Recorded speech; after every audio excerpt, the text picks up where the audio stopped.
নমস্কাৰ বন্ধুসকল, আজি হৈছে শ্ৰমিক দিৱস আৰু কালি হৈছে ইলেকশ্যন।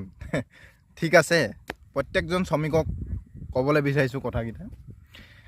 মানে কি ভুলটো হ'ল আমাৰ, চাওক আমাৰ শ্ৰমিকসকলে আজিৰ পৰা 5 বছৰ বা আজিৰ পৰা 10 বছৰ আগলৈ যদি ঘূৰি যায়, তেতিয়া চাওক আপোনালোকে এদিন কাম কৰি 2 দিন 3 দিন ঘৰত বহি থাকিলেও কোনো ধৰণৰ প্ৰব্লেম, ইমান বেছি প্ৰব্লেম আহি পৰা নাছিল। কিন্তু বৰ্তমান সময়ত আজিৰ দিনত আপুনি এদিন কাম কৰি এদিন বহিব লগা হ'লে চিন্তা কৰিব লগা হয় অহাকালি কি খাম। ইমানেই মূল্য বৃদ্ধি হ্ৰাস পাবলৈ ধৰিছে এইখন চৰকাৰৰ দিনত। তো কথা হ'ল কি, এইটোৱে ক'ব বিচাৰিছোঁ, কালি হৈছে ইলেকশ্যন আৰু পুনৰবাৰ এটাই ভুল নকৰিব, ভাল প্ৰাৰ্থী চাই যিজন প্ৰয়োজনীয়, যিজন যোগ্য সেইজনক ভোট প্ৰদান কৰি থৈ আহক। এইটো মোৰ অনুৰোধ প্ৰত্যেকজন শ্ৰমিকলৈ।